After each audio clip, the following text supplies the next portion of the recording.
मेरे प्यारे बच्चों, आज हम यूपी बोर्ड परीक्षा हाई स्कूल लेवल के कुछ बहुत ही इम्पोर्टेंट क्वेश्चन कराने जा रहे हैं और जो 6 नंबर में पूछे जाते हैं। आइए इन क्वेश्चंस को हल करते हैं और ये वीडियो आप पूरा देखिए जो आपके लिए बहुत ही हेल्पफुल होगा यूपी बोर्ड परीक्षा के लिए। आइए दोस्तों इन क्वेश्चंस को सॉल्व करते हैं। एक कुटीर उद्योग एक दिन में कुछ बर्तनों का निर्माण करता है।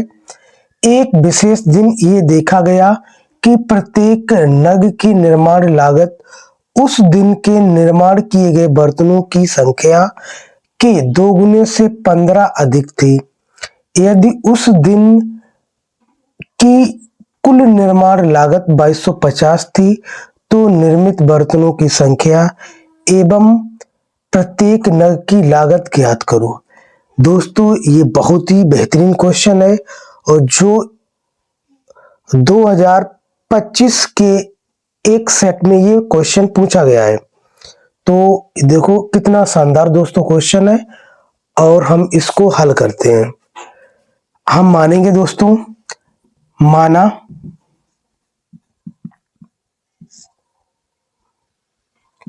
एक विशेष दिन में निर्मित बर्तनों की संख्या बराबर x। तो प्रत्येक नग की लागत, तो लागत दोस्तों कितनी है? जो निर्माण किए गए बर्तनों की संख्या के 2 गुने से 15 अधिक है। तो बर्तनों का निर्माण कितना हुआ? x का, यानी कि 2x प्लस 15। तो कुल निर्माण लागत इक्वल टू x इंटू में 2x प्लस 15 और ये बराबर है 2250। अब मल्टीप्लाई दोस्तों करेंगे हम, तो 2x स्क्वायर प्लस के 15x और माइनस के 2250 बराबर में 0। अब ये द्विघात समीकरण है, तो दोस्तों इनके फैक्टर जो होंगे वो 2x स्क्वायर प्लस के 75x और माइनस के 60x और माइनस के 2250 बराबर 0। अब इन दोनों संख्याओं में हम कॉमन लेंगे तो x मिलेगा, तो ये होगा 2x और प्लस का 75 माइनस का, यहाँ से दोस्तों कॉमन मिलेगा 30, तो ये होगा 2x और प्लस का 75 और इक्वल टू 0। तो हमारे फैक्टर होंगे x माइनस 30 और इंटू में 2x प्लस 75 इक्वल टू 0। यदि x माइनस 30 इक्वल टू 0 तो x बराबर 30, यानी बर्तनों की जो संख्या है विशेष दिन वो x थी और प्रत्येक नग की लागत मूल्य, तो प्रत्येक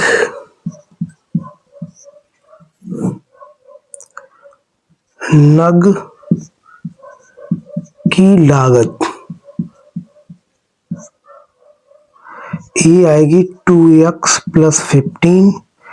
x का मान दोस्तों कितना निकाला है?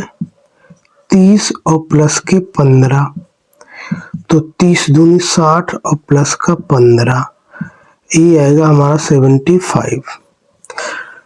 तो बर्तनों की संख्या हमारी 30 आई और प्रत्येक नग यानी कि प्रत्येक बर्तन की जो लागत आई वो 75 रुपीज आई दोस्तों।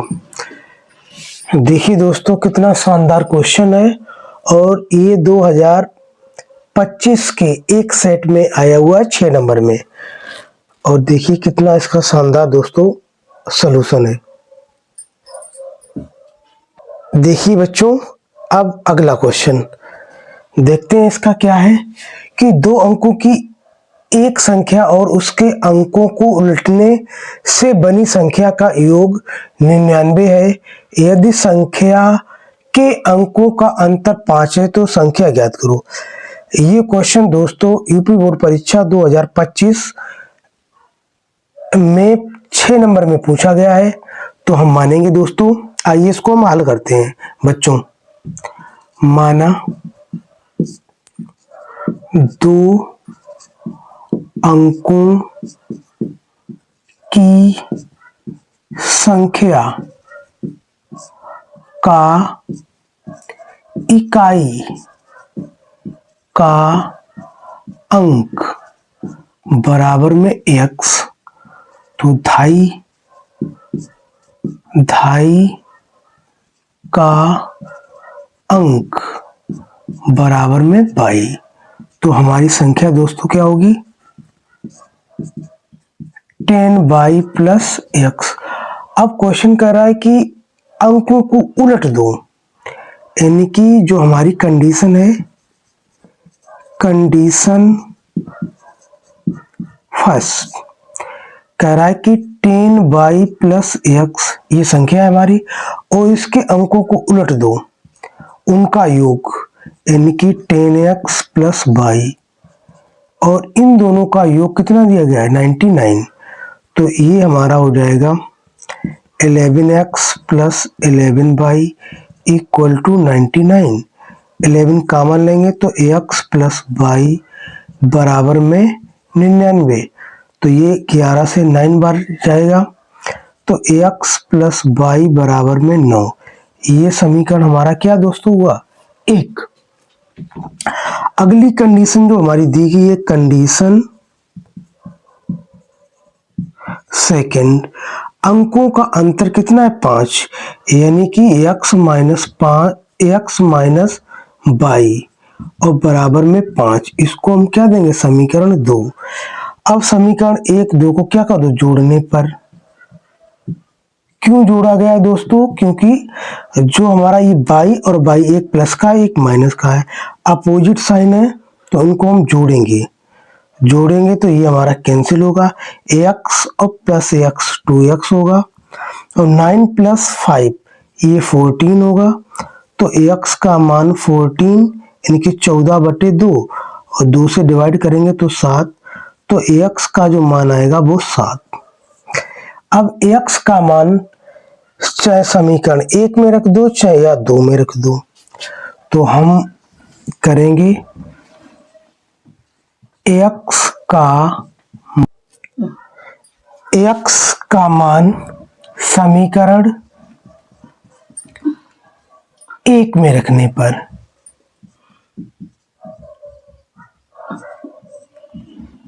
तो रख देते ax, पहला समीकरण हमारा यही है। ax का मान आया 7 प्लस के y बराबर में 9, तो y बराबर आएगा 9 माइनस 7, तो y का मान कितना आएगा 2। अब हमसे पूछेगी संख्या, तो संख्या हमारी क्या है बच्चों, संख्या है हमारी 10y प्लस x।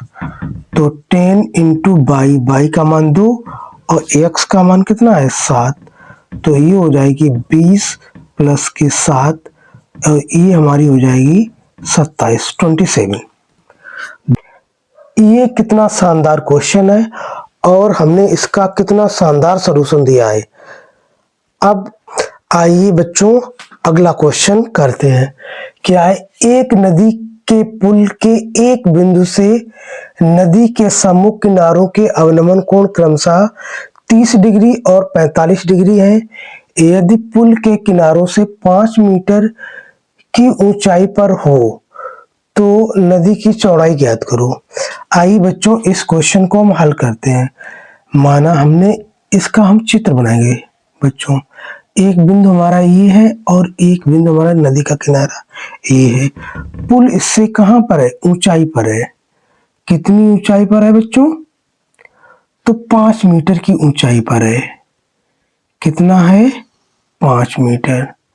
ये हमारा है 5 मीटर ऊंचा। अब इस पुल से अवनमन कोण कैसे बनेंगे? पहले सामने देखेंगे, उसके बाद में नदी का ये किनारा देखेंगे। तो ये किनारा, ये कोण जो बन रहा है वो 30 डिग्री का है और ये हमारे एकांतर कोण है, तो ये भी कितना होगा? 30 डिग्री का। और इस साइड में ये और इस साइड में ये। अब ये वाला कोण जो बन रहा है 45 का, तो ये भी एकांतर कोण, ये भी कितना होगा? 45 का। अब इसका नामकरण करते हैं। ये ए है, ये बी है, ये सी है और ये डी बिंदु है। यहाँ से यहाँ तक की जो लंबाई वो x हम मानेंगे और ये वाली y मानेंगे। अब हम x प्लस y का हमें मान निकालना है, तो हम मानेंगे माना BD बराबर x तथा CD बराबर y। अब त्रिभुज ABD में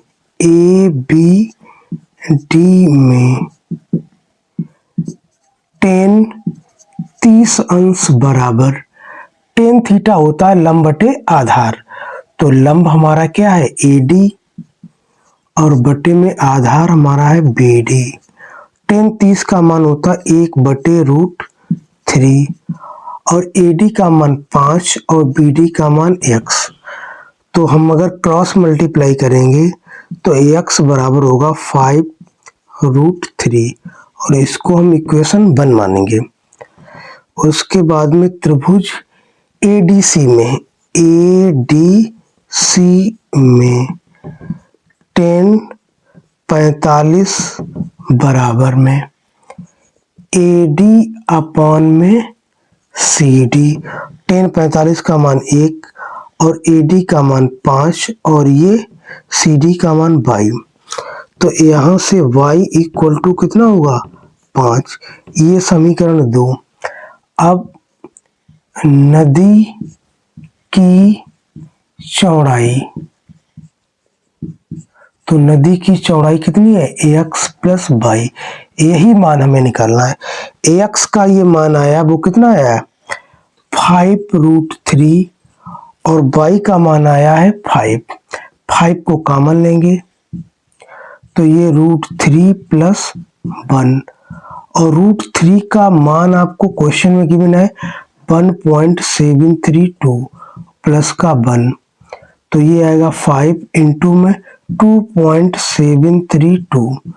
अब ये 5 का मल्टीप्लाई होगा तो ये हमारा होगा 5 2 जा 10, 10, 5 3 15 और 1 16, 7 5 35 और 1 36, 3 आसिर 5 दूनी 10 और 3 13, 3 अंक बाद दशमलव। तो नदी की चौड़ाई होगी 13.66 मीटर।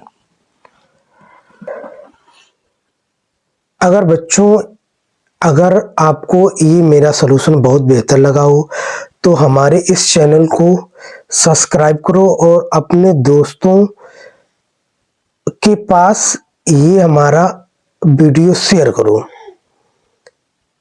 आइए बच्चों, अब हम अगले क्वेश्चन को सॉल्व करते हैं।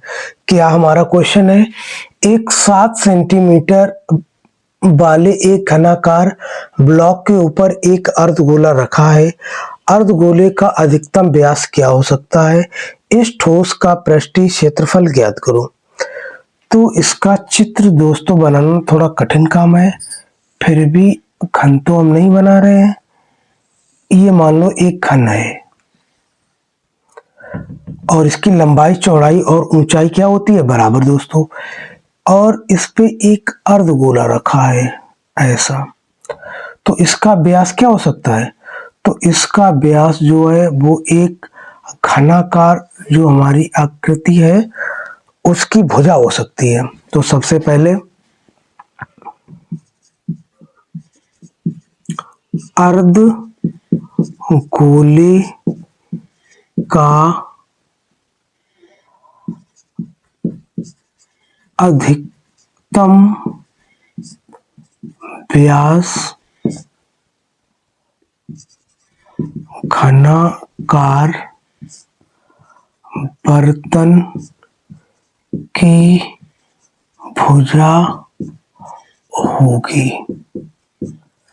तो हमारा यहां से क्या होगा, तो व्यास हमारा क्या होगा, व्यास बराबर होगा 7 सेंटीमीटर। अब ये ठोस जो हमारी आकृति है इसका हमें पृष्ठीय क्षेत्रफल निकालना है। तो हमारा ठोस का पृष्ठीय क्षेत्रफल जो होगा वो अर्ध गोले का वक्र पृष्ठ प्लस घन का वक्र पृष्ठ।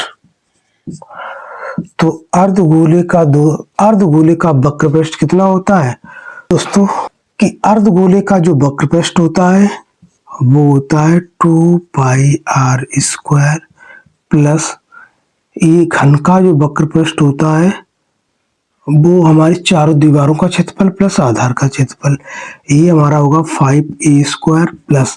अब इसके ऊपर जो रखा है तो इसके किनारों पर भी क्षेत्रफल छूटेगा, वो होगा a स्क्वायर माइनस के पाई r स्क्वायर। तो इसको अगर हल करेंगे तो ये आएगा पाई r square plus 6a square. तो पाई का मान 22/7 गुणे में 7/2 गुणे में 7/2 प्लस के 6 इंटू 7 का स्क्वायर, 7 से 7 जाएगा और ये 11 से 77 बटे में 2 और प्लस के 6 गुणे 49। तो ये आएगा हमारा 38.5 और प्लस 9×54 5 हासिल 6×24 5 29। तो इसको जोड़ेंगे 5 और 9 और 8 8×4 12 की 2 हासिल लगा 1 3 और 3 सेंटीमीटर स्क्वायर 3 है यहाँ पे। तो दोस्तों ये बहुत ही बेहतरीन क्वेश्चन है और इसका हमने सलूशन बहुत ही बेहतरीन ढंग से दिया है। तो अगर ये वीडियो हमारा आपको पसंद आए तो हमारे चैनल को सब्सक्राइब करो और अपने दोस्तों के ग्रुप्स में इस वीडियो को शेयर करो। जय हिंद दोस्तों।